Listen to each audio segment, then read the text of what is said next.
지금은 작고 하셨지만 예전에 아주 이름을 날리던 김춘수 시인이란 분이 있었습니다. 그분의 시 중에 유명한 꽃이라는 작품이 있습니다. 제가 한번 읽어드리도록 하겠습니다. 꽃, 내가 그의 이름을 불러주기 전에는 그는 다만 하나의 몸짓에 지나지 않았다. 내가 그의 이름을 불러주었을 때 그는 나에게로 와서 꽃이 되었다. 내가 그의 이름을 불러준 것처럼 나의 이 빛깔과 향기에 알맞는 누가 나의 이름을 불러다오. 그에게로 가서 나도 그의 꽃이 되고 싶다. 우리들은 모두 무엇이 되고 싶다. 너는 나에게, 나는 너에게 잊혀지지 않는 하나의 눈짓이 되고 싶다. 참 아름다운 시라고 할 수 있습니다. 이름을 부른다는 것은 그 존재에게 생명을 부여하는 행위입니다. 구약성경 창세기에 보면 아담이 존재하는 모든 짐승들, 동물들을 앞으로 지나가게 하면서 그 동물들에게 이름을 하나씩 부여해 주는 장면이 나옵니다. 이름을 부른다는 것은 엄청난 창조행위라고 할 수 있습니다. 또 이름을 불러준다는 것은 못지않게 엄청난 구원행위, 구속행위일 수도 있습니다.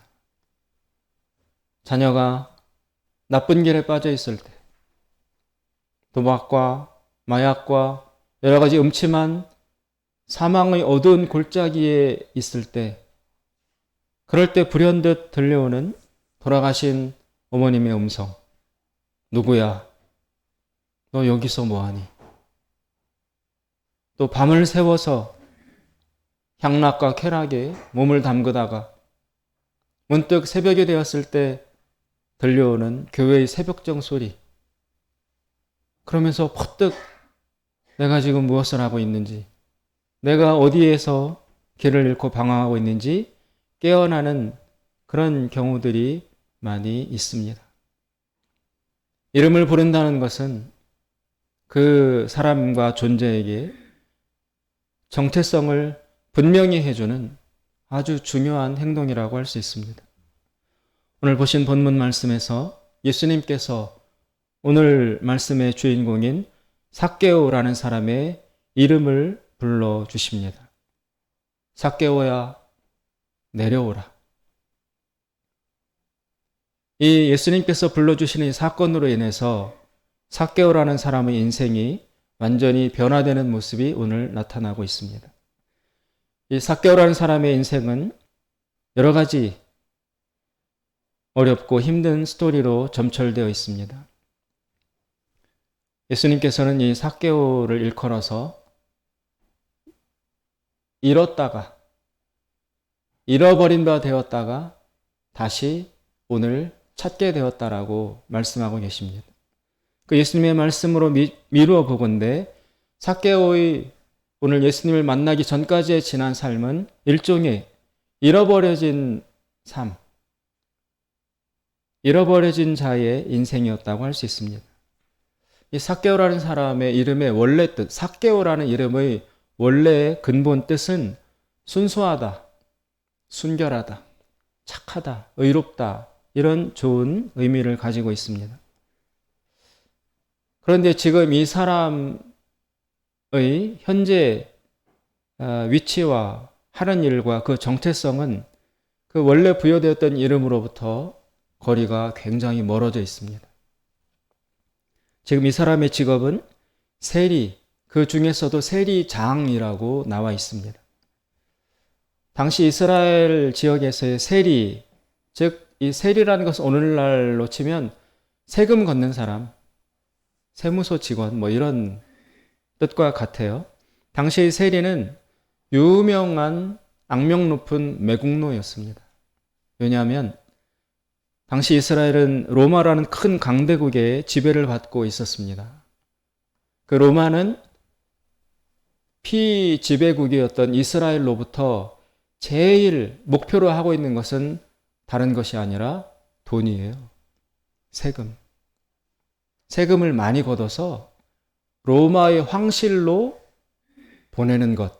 그것이 그 피지배지인 이스라엘에 파견 나와 있는 로마 총독의 제일 중요한 임무였어요.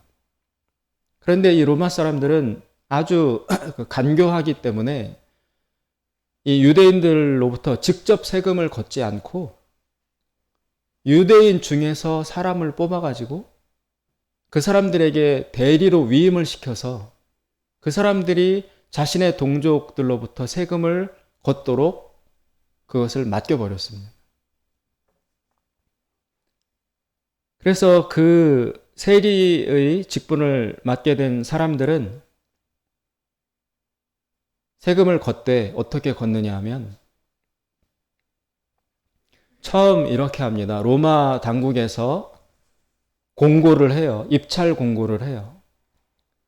올해의 세금 목표액은 예를 들어 1,000만 원이다. 이 지역의, 이 도시의 세금 목표액은 1,000만 원이다. 라고 공고를 하면 그 도시의 세리 중에서 또 세리 지망생 중에서 거기 입찰에 응하는 겁니다. 그래서 그 입찰 과정을 통해서 그 해의 세금 징수권을 어떤 세리 하나가 따내는 거예요. 그래서 이 사람의 임무는 그 계약한 1년 세금액을 로마에 상납하면 그것만 잘 걷어다 주면 이 사람의 임무는 끝나는 것이고, 그럼 이 세리는 누구로부터 월급을 받느냐? 월급 받는 것이 아니고 로마에게 바칠 세금보다 자기가 더 할당해서 세금을 걷는 거예요. 바칠 것은 1,000만 원이면 이 사람은 각 사람에게 더 할당을 시켜서 1,500만 원을 수거하는 거죠. 그래서 1,000만 원은 바치고 500만 원은 자기 소유로. 그게 이 사람의 수입이에요.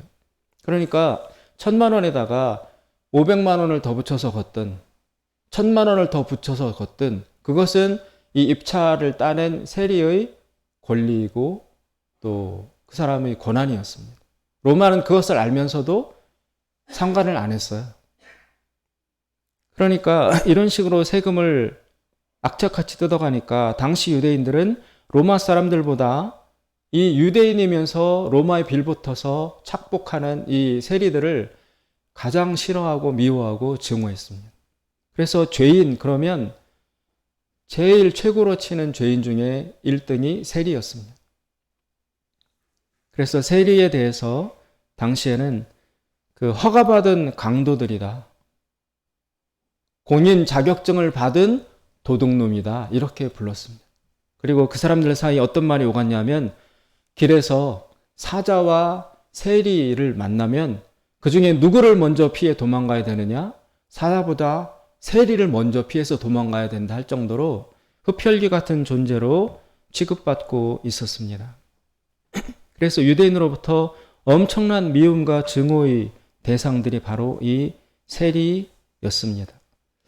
그래서 일반적인 상식을 가지고 있는 정상인들이라면 그 세리의 길을 절대로 가지 않습니다.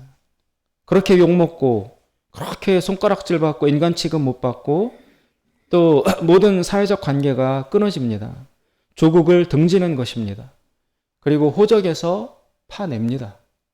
가족들로부터도 버림받습니다. 또 유대인 자격을 박탈당합니다. 이방인 취급을 당해요. 파직당해요.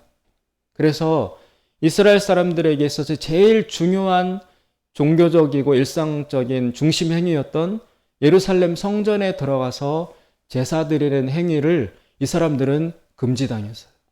성전에 들어오지 못해요.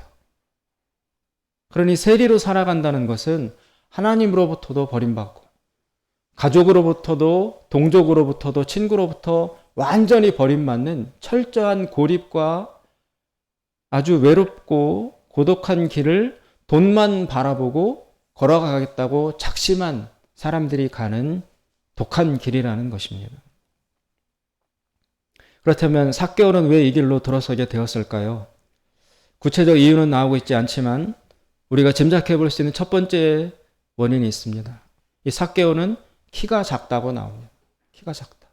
그런데 성경에서는 그 사람의 외모나 육체적 특징을 웬만해서는 잘 설명 안 하는데 성경이 굳이 그 사람에 대해서 어떻다, 어떻게 생겼다 라고 말하는 데에는 그 사람이 아주 그 특징이 현저하게 강하다는 뜻이고, 그리고 그 사람 인생에 결정적인 영향력을 미칠 정도의 특징이었다라는 것입니다. 그래서 오늘 삭개오 보고 성경이 키가 작았다라고 하는 말은 키가 이만저만하게 작았다는 정도가 아니라 아주 장애에 해당될 정도로, 장애라고 느껴질 정도의 핸디캡에 해당되는 그런 엄청난 육체적 결함을 뜻합니다.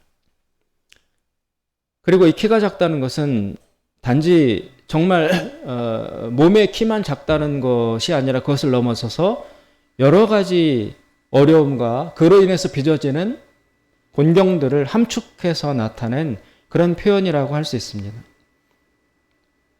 당시 이스라엘은 키가 작다라는 그런 식의 결점과 어려움과 단점을 가지고 있으면 정상적인 생존이 불가능한 정도로 어렵고 참 왜곡된 사회였다는 것이죠. 여러분, 만약 키가 작아서 제대로 살기가 어려운 사회다, 우리 사회가 지금 그렇다 그러면 얼마나 살기 어려운 곳이라고 할 수 있을까요? 그렇다면 키가 작은 것만 그런 게 아니라 키가 작은 사람이 그렇게 살기 어려운 곳이라면 그 외에 다른 문제와 어려움과 장애를 지니고 있는 사람도 역시 마찬가지로 비슷하게 살기 어려운 혹독한 사회라는 것을 알 수 있습니다. 당시 이스라엘은 건강한 사회가 아니고 아주 위험한 사회였습니다. 키가 작다는, 또 그 외의 여러 가지 육체적 결함이나 장애를 지니고 태어났으면 생존 자체가 보장되지 않는 사회보장 시스템이 전혀 없는 냉혹한 사회였다는 것을 알 수 있습니다. 그래서 키가 정상인 사람들 입장에서는 실제로 이 삭개오가 어떤 정도의 어려움과 고뇌와 절망을 느꼈는지를 우리는 알 수가 없습니다. 그러니 굳이 키가 작다는 건 하나만 우리가 집착할 것이 아니라 사람들은 우리가 보기에 별것 아닌 아주 다양한 이유로 길을 잃는 경우가 많습니다. 키가 작아서, 코가 삐뚤어서, 뭐가 어디가 짧아서, 얼굴색이 좀 남들과 달라서, 목소리가 이상해서, 우리는 별것 아니라고 생각하지만 그 정작 장본인들은 남들은 전혀 상상도 짐작도 하지 못하는 그 작은 것에 걸려서 인생이 틀어지게 되고 꼬이게 되는 것입니다. 실명을 들어서 죄송하지만 예전에 유명한 신창원이라는 죄수가 있었습니다. 이 사람은 그 감옥에서 탈출하기 위해서 단식을 해가지고 15kg을 빼요.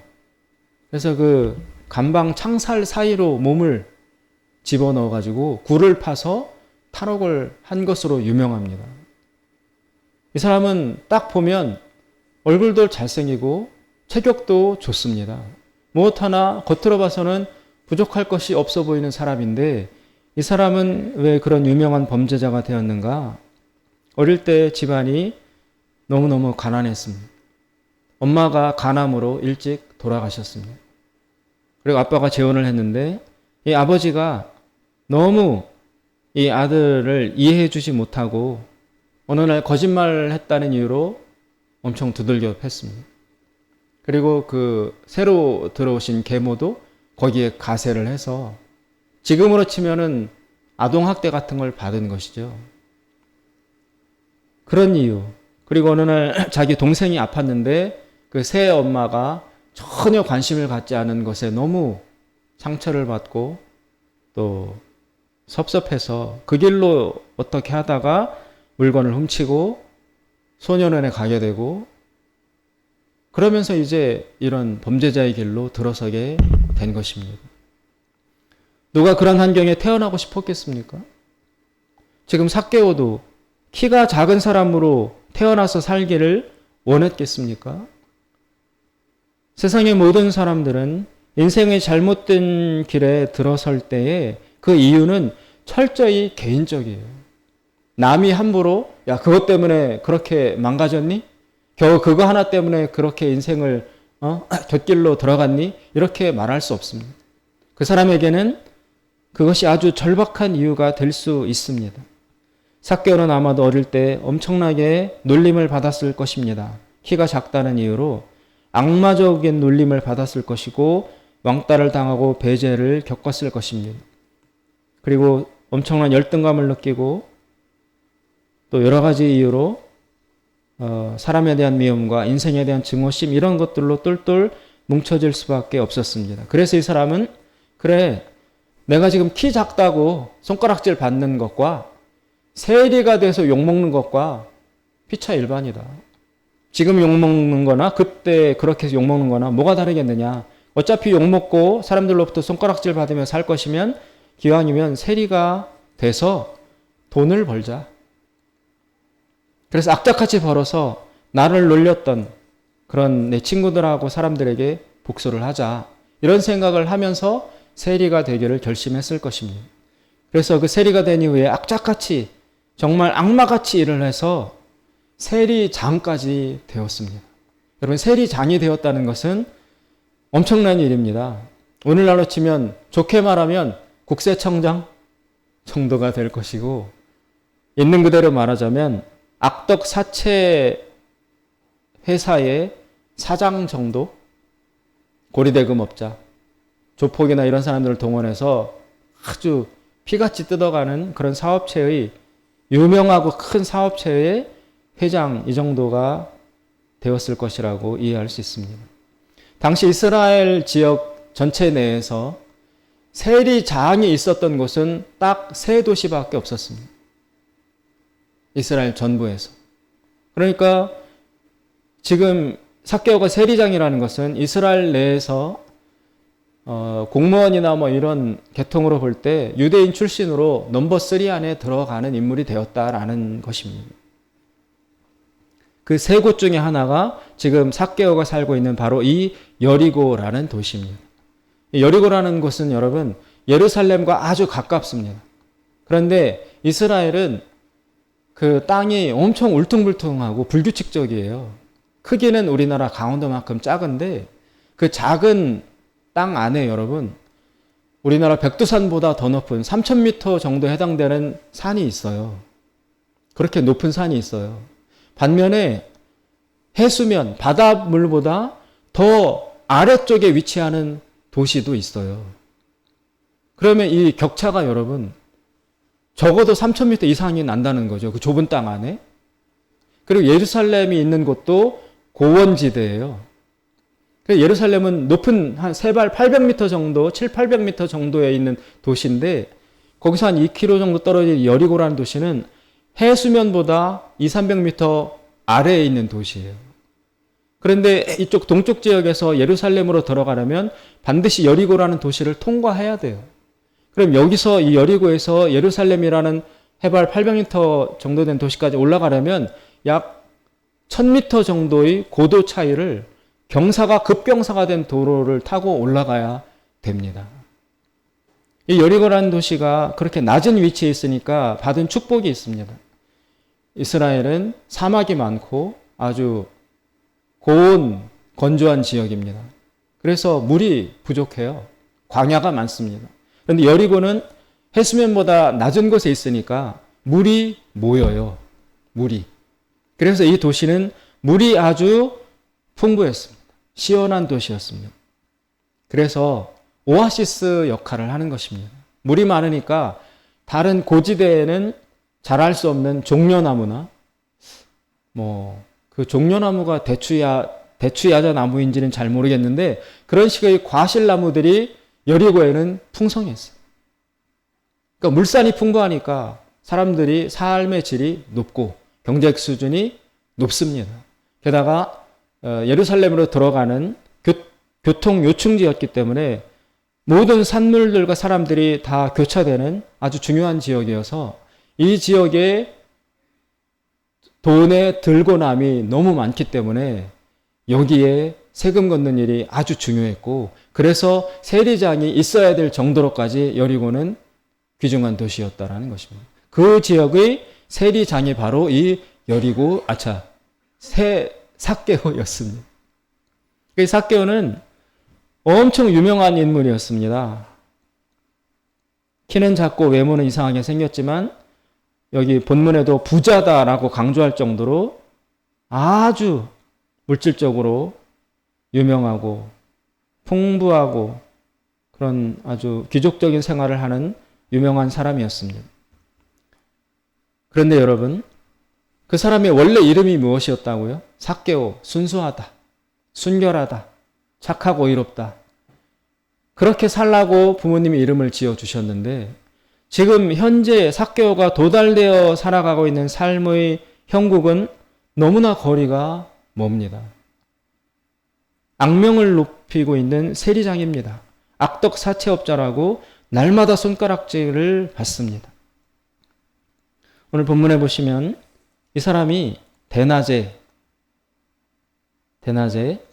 자기 일하는 사무실에 있지 않고 혼자 지금 길을 나서고 있습니다. 세리장 정도이면 틀림없이 수행원이나 비서가 있을 수밖에 없습니다.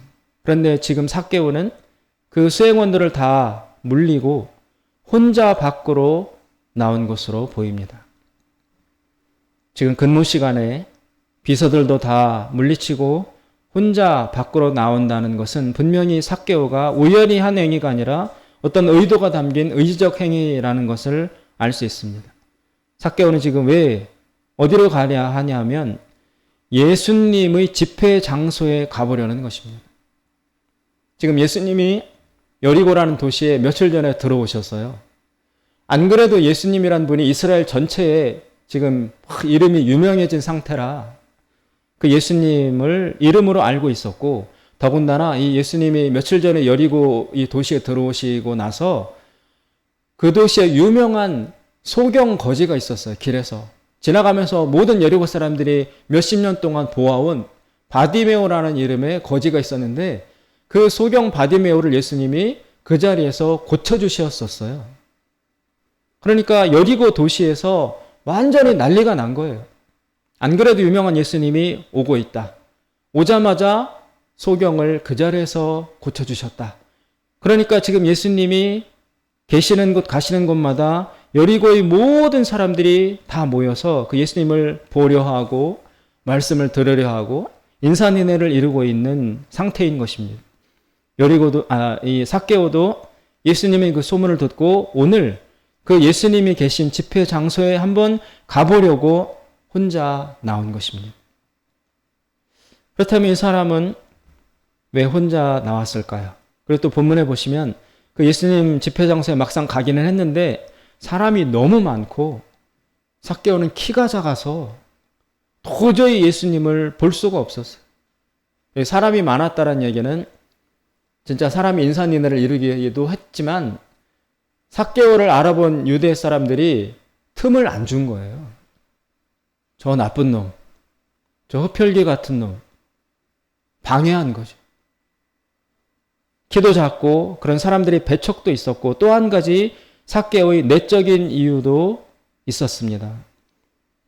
삭개오는 지금 예수님을 보러 갔다가 보기가 어려우니까 예수님이 앞으로 지나가실 길목에 미리 가가지고 거기에 있는 뽕나무에 올라가서 이제 지나가시는 예수님을 얼굴이라도 한번 보려고 그 나무에 올라가 앉아 있습니다.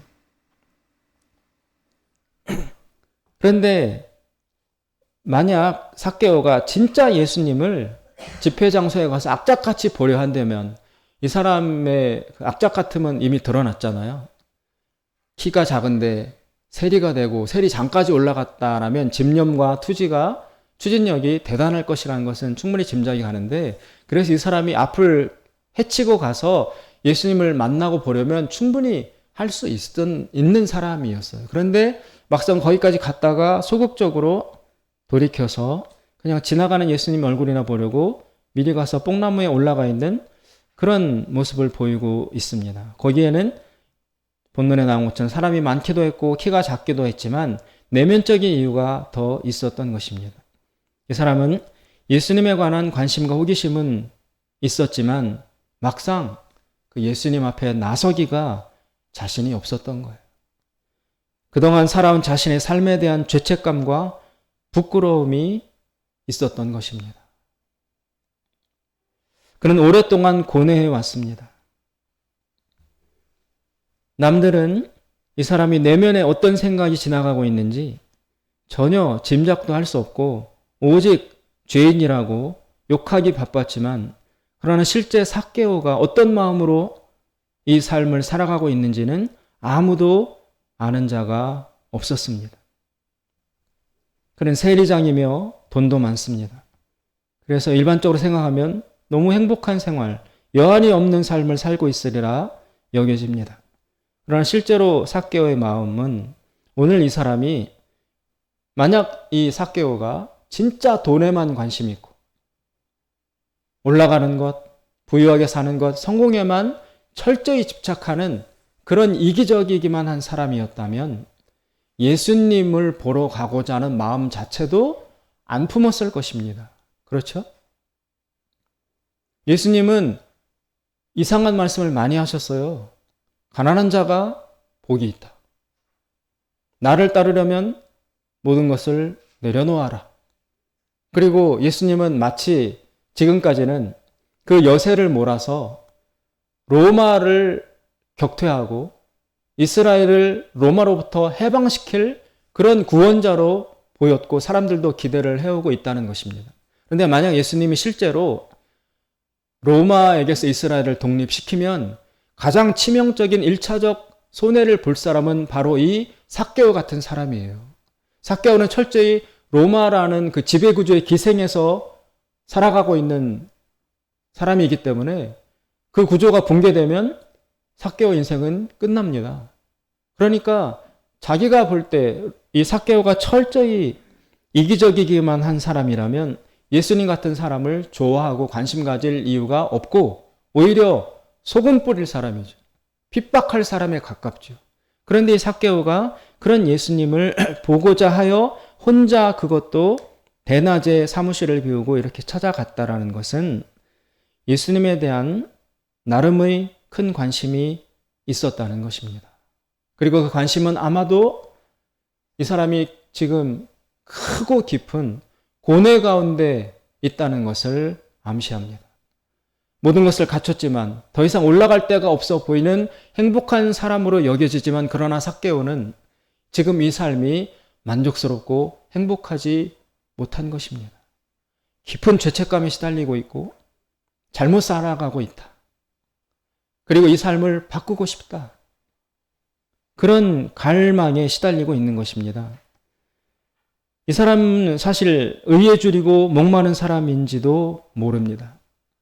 그래서 그 이름이 삭개오, 순수함, 의로움, 그 이름으로부터 겉으로 볼 때는 너무나 멀어진 타락한 삶을 살아온 것처럼 보이지만 그의 내면에는 아직도 그 의로움을 향한, 이름에 걸맞는 자기 소명에 일치하는 삶을 살아가고 싶어하는 그 열망이 아직도 사그러지지 않고 이 사람 속에 타오르고 있다고 봐야 합니다. 그런 단서가 어디에 드러나냐면, 이 뽕나무에 올라가 있는 예수님을, 삭개오를 예수님이 부르시잖아요. 내려오라. 너네 집에 가서 오늘 자야 되겠다. 그 말씀을 하니까 삭개오가 즉시 하는 대답이 있죠. 내가 다른 사람, 내 재산의 반을 갈라서 가난한 자들에게 주겠습니다. 또 내가 다른 사람을 속이거나 악하게 해서 뺏은 그런 것이 있다면 4배로 보상해 주겠습니다. 이런 말을 하잖아요. 그런데 여러분, 이 이스라엘 율법에 보면 다른 사람들한테 불의하게 뺏거나 훔친 것이 있다면 이것을 돌려줄 때 어느 정도의 보상을 얹어서 줘야 하는지 법으로 규정돼 있어요.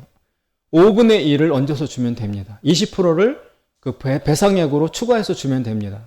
그래서 100만 원을 빼앗았다, 훔쳤다 그러면 돌려줄 때 20%를 더 얹어서 120만 원만 주면 율법적인 의무는 다 하는 것입니다. 근데 지금 삭개오는 그 율법에 준하여 배상하겠다가 아니라 4배를 추가로 보상해 주겠다라고 엄청난 액수를 제시합니다. 만약에 여러분 삭개오가 이것을 실제 실행한다면 삭개오는 완전히 알거지가 될 수밖에 없어요. 왜냐하면 지금까지 세리장으로 될 때까지 살아오면서 다 세금을 거둘 때 그 하나하나가 다 속인 거 아니에요. 뺏어서 축적한 거 아닙니까? 그렇죠? 지금 재산이 아무리 많다 해도 그 건건이를 다 4배씩 보상해 주려면 지금 가진 삭개오의 재산으로도 부족할지 모릅니다. 그런 엄청난 인생 결단을 삭개오는 예수님한테 약속하고 있는 것입니다. 그런데 그 4배로 보상한다는 것, 그것이 여러분 그냥 단순히 즉흥적으로 나온 말이 아니라는 것입니다. 예수님 당시에 그 로마의 지배를 받고 너무너무 살기가 어렵고 세상이 흉흉하니까 이스라엘 안에서는 무언가 새 일이 일어나야 된다. 메시아 구원자가 오셔서 우리의 삶을 완전히 바꾸는 대역사를 이루어야 한다, 이루실 것이다 라는 큰 기대가 충만해 있었어요. 그래서 그 새로운 세상을 위해서 각자 어떻게 준비해야 되는지에 대한 생각이 많았기 때문에 여러 모양과 여러 형태로 그 새로운 삶, 새로운 세상을 준비하고 실현시키고자 하는 실천 형태들이 다양하게 존재했습니다. 바리새인도 그 중에 한 분파였어요. 바리새파, 사두개파, 여러 가지 그 종교적이고 사회적인 공동체들이 있었습니다. 그 중에 쿰난 공동체라는 곳이 있었어요. 쿰난이라는 사막의 동굴 지역에 기거하면서 완전히 금욕적인 생활을 하는 사람들이었어요. 곧 하나님이 구원자를 보내셔서 옛 세상은 끝나고 새 세상이 시작될 것이기 때문에 지금처럼 우리가 살아서는 안 된다. 그 오실 메시아를 준비하는 생활을 해야 되는데 그러려면 철저히 금욕적으로 경건하게 공동체를 이루며 살아야 된다는 정신하에 거기에 모여서 공동체를 이루고 살아가는 사람들을 쿰난 공동체 혹은 SNF라고 불렀습니다. 그 당시에 가장 극단적인 경건주의자들. 그래서 재산도 다 포기하고 가족도 다 내려놓고 거기에 와가지고 철저히 금욕적인 자신들의 규율을 지키며 살아가는 그런 공동체가 있었는데 그 쿰난 공동체에서 규정한 규율 중에 혹시라도 남의 거를 훔치거나 뺏은 사람은 4배로 갚아야 된다는 규정이 거기에 있어요. 그냥 나온 말이 아니고 그렇다면 이 삭개오가 평범한 사람이면서도 그 쿰난 공동체, 가장 수준이 높은 경건 공동체에서 지키는 기준을 알고 있었다라는 얘기가 됩니다. 그렇다면 이 삭개오는 그런 의로운 삶, 새로운 세상을 위한 준비, 이런 것에 관심이 굉장히 많은 사람이었다는 것을 알 수 있습니다. 삭개오 스스로가 쿰난 공동체의 구성원이 되기는 어려웠을 것입니다. 왜냐하면 세리장인데요. 죄인 취급을 받아서 들어오지도 못하게 하겠죠. 그런데 이 사람은 그 쿰난 공동체의 기준을 알고 있을 정도였으니 평소에 바르게 사는 삶, 의롭게 사는 삶, 아름다운 세상을 이루고자 하는 열망이 굉장히 풍부히 내재되어 있던 사람이라는 것을 알 수 있습니다. 그래서 삭개오는 사실 계속 매일처럼 고민해 왔는지도 모릅니다. 아, 세리를 끝내야 되겠다. 이 세리를 내가 그만둬야 되겠다. 그리고 내 재산을 나눠줘야 되겠다. 더 이상 이 죄스러운 삶, 부끄러운 삶을 종결해야 되겠다. 끊임없이 결심하고 생각하고 준비하고 그랬는지 모릅니다. 그런데 용기가 없어서 결단 내리지 못하고 하루하루 미루면서 고뇌 중에 살아왔을지도 모릅니다. 그런데 오늘 예수님께서 이 삭개오의 이름을 불러주시는 이 사건을 통해서 드디어 삭개오가 그 준비되어 있던 것에 불이 확 붙어서 결단이 실현되게 된 것이죠. 그런 걸로 볼 때 여러분, 예수님은 삭개오가 살아온 삶, 삭개오가 지금 하고 있는 생각, 무엇을 꿈꾸고 있는지 다 알고 계셨다는 것을 우리가 알 수 있습니다. 왜냐하면 삭개오와 예수님은 이전에 한 번도 만난 적이 없어요. 그런데 보자마자 예수님이 숨어있는 삭개오인데 삭개오의 이름을 부르며 내려오라고 하시잖아요. 삭개오가 뽕나무에 올라간 것도 이유가 있습니다. 그 여리고에는 흔한 나무는 종려나무예요. 종려나무. 그리고 뽕나무가 우리나라의 뽕나무가 아니라 돌무화과 나무라는 것이에요. 종려나무가 엄청 많고 간간히 돌무화과 나무, 뽕나무가 있었습니다. 그런데 1차적으로 올라가려면 종려나무에 올라갔어야 되는데 삭개오는 돌무화과 나무에 올라갔어요. 왜냐하면 여러분 우리나라에도 돌배, 돌자가 들어가는 건 약간 본질에서 벗어나 있다는 거잖아요. 배는 달고 맛있지만 돌배는 시큼하고 맛이 없다든지 이런 비주류 그런 것들 앞에 돌자를 붙이잖아요. 돌무화과 나무도 무화과는 엄청 달아요. 먹어보신 분은 아시겠지만 진짜 꿀보다 더 달아요. 아주 물릴 정도로. 돌자가 앞에 들어갔으니까 이 돌무화과 나무는 무화과처럼 생긴 열매를 맺지만 아주 셔서 그냥은 먹을 수가 없어요. 그래서 요 시기가 되면 그 돌무화과 나무의 주인들이 인부들을 고용해서 돌무화과 나무에 올라가게 해가지고 그 돌무화과 나무 열매에 구멍을 뚫고 올리브 기름을 집어넣는 배양 작업을 하게 하는 시즌입니다.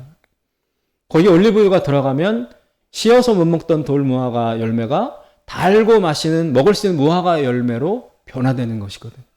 지금 이 시기에 그 도시에 있는 돌무화과 나무마다 그 배양 작업을 하는 인부들이 잔뜩 올라가 있었어요. 삭개오는 1차 올라가려면 종려나무로 올라가야 되는데 굳이 거기를 피하고 돌감람나무, 뽕나무에 올라갔다는 이유는 거기 인부들 틈에 섞여서 자기가 거기에 올라가 있다는 것을 들키지 않으려는 속심리가 있었던 거예요. 익명으로 숨어서 예수님이 나를 알아볼 리도 없지만 또 사람들이 나보고 뽕나무 올라갔다, 예수님 보려고 한다, 관심 갖는다. 그 얘기는 여러분 이런 것에 가깝거든요. 우리나라에 지금 그 감옥에 갇혀있는 대통령이 있습니다. 불의한 것, 부정 때문에, 그쵸? 재판으로 판정이 나서 감옥에 있습니다. 삭개오가 이 예수님 집회 장소에 나타났다. 예수님에게 관심을 갖는다는 것은 그 구속되어 있는 불의한 짓을 저질렀던 대통령이 미국의 하버드 교수가 쓴 마이클 샌델이라는 사람이 쓴 정의란 무엇인가 라는 강연에 와서 강연을 들으려는 것과 비슷한 거예요. 또 한 가지, 일제시대에 완전 일제의 앞잡이로 악명 높은 매국노가 단재 신채호 선생이라든지 안창호 선생 같은 독립운동가들이 독립운동을 강권하는 집회 곁에 와가지고 그 매국노들이 들으려 하고 어슬렁거리는 것과 같이 마찬가지로 말이 안 되는 행동이었다는 것이죠.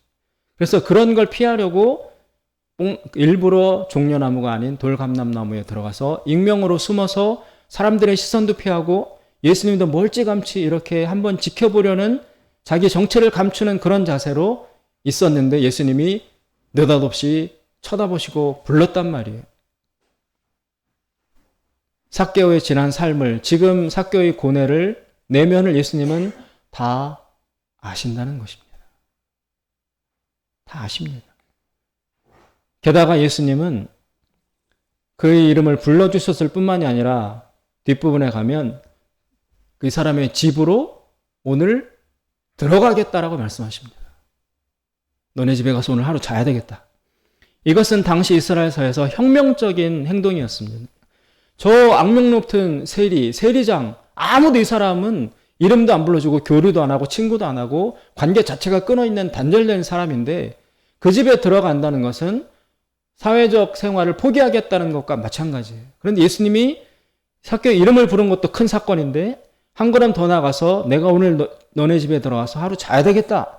주변에 예수님을 따라다니고 지금 인산이라 몰려있던 그 사람들은 예수님 이 말씀을 듣고 뒤로 다 나자빠졌어요. 아, 예수님 정신 나가신 거 아니에요?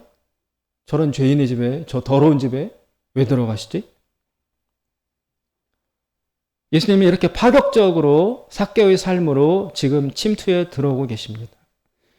예수님이 집으로 들어가서 그리고 삭개오 오늘 하루를 잠을 자겠다라는 이 선언이, 이 행동이 주는 메시지가 있습니다. 그것은 삭개오의 지난 날, 지난 과오, 세리와 세리장으로 살아왔던 그 지워버리고 싶은 삶, 그것조차도 예수님이 긍정하신다라는 뜻입니다. 알고 계실 뿐만이 아니라 너의 지난날의 삶, 어둡고 지우고 싶은 그 후회스러운 날들까지도 예수님은 그것까지도 포용하시고 그것까지도 긍정하시고 받아주신다라는 것입니다. 예수님이 볼 때, 그리고 여러분 하나님이 우리를 볼 때 삭개오에게는 그 시간이 꼭 필요했었습니다. 삭개오의 소명, 삭개오의 부르심은 순수하고 착하고 의롭게 사는 삶이었습니다. 그러나 거기에 도달되기까지, 마침내 그 소명의 삶을 이루기까지는 하루아침에 태어나자마자 어린 시절부터 그렇게 의로운 사람이 될 수는 없는 것입니다. 반드시 돌아가고 실수하고 그런 마치 잘못된 것 같은 시간의 과정이 꼭 필요하다는 것입니다. 하나님은 우리를 그렇게 보고 계십니다. 여러분, 직선으로 가는 사람은 없습니다.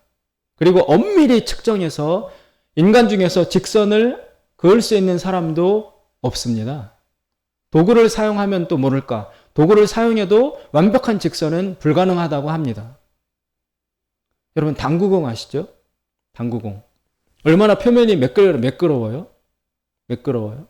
그런데 이 지구와 비교해 보면, 지구는 8,000m대의 에베레스트 산도 있어요. 그 산보다 더 깊은 바닷속의 공간도 있고 막 굴곡이 심하잖아요. 울퉁불퉁하고 산과 들판과 바다로. 그런데 비율로 따져보면 지구가 당구공의 표면보다 더 평평하고 매끄럽대요. 비율로 따지면 당구공보다 더 매끄럽다는 것입니다. 하나님은 저 넓은 하늘에서 우리 인간을 이렇게 보고 계십니다.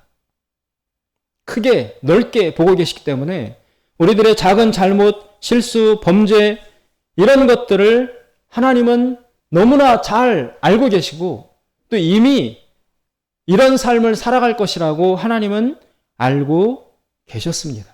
삭개오가 세리가 되어서 세리장이 되어서 이렇게 살아갈 것이라는 것을 하나님은 알고 계셨습니다. 이미 삭개오의 삶에 예정되어 있었습니다. 포함되어 있었습니다. 만약에 그것을 하나님이 모르셨다면 하나님은 전지하신 분이 아닙니다. 이렇게 갈 것을 알고 기다리고 계셨습니다.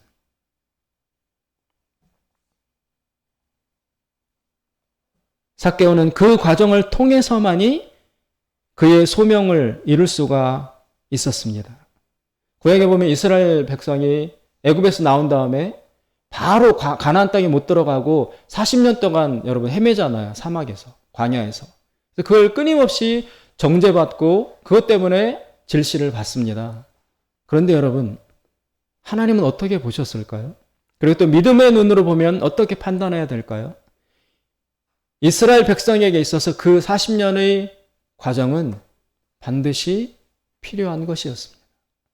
그 과정이 없었다면 이스라엘은 이스라엘 될 수가 없습니다. 어떤 사람이, 어느 누구가 실수 없이, 오류 없이, 잃어버려진 바 없이 단번에 자기 부르심, 자기 소명을 직선으로 완성시켜 갈 수 있는 사람이 누가 있겠습니까? 그건 인간의 착각과 이상에 불과한 것이고, 인간의 실상으로 볼 때 인간은 반드시 한 번은 길을 잃게 되어 있습니다. 그리고 하나님은 그것을 이미 알고 계십니다. 그래서 삭개오가 세리가 되었을 때 하나님은 실망하지 않으셨습니다. 세리장까지 올라갔을 때 하나님은 삭개오를 미워하시지도 않고 버리시지도 않았습니다. 그렇게 될 줄을 하나님은 알고 계셨습니다. 그 과정을 거쳐서 그리고 때가 되었을 때 삭개오가 오늘 자기 재산을 다 포기하는 자기 이름에 걸맞는 소명을 이룰 그날이 올 것이라는 것을 하나님은 알고 바라보고 계셨습니다. 마찬가지로 우리도 하나님 앞에 그런 존재들이라는 것을 잊어서는 안 됩니다.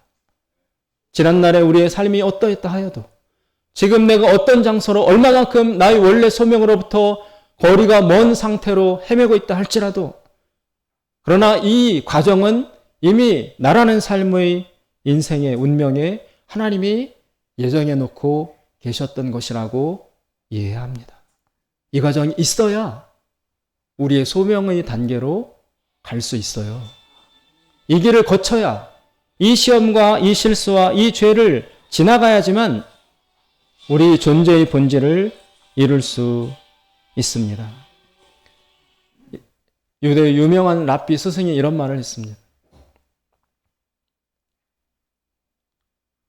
우리가 인간이 저지를 수 있는 모든 죄악, 실수, 그것이 우리가 보기에 아무리 크고 끔찍하다 할지라도 인간의 죄, 인간의 실수, 이것은 저 큰 태평양 바닷물, 거기에 던져진 한 덩이 숫덩이에 불과하다.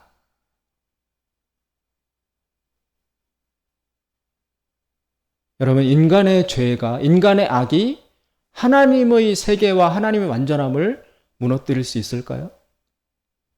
전혀 무너뜨릴 수 없습니다.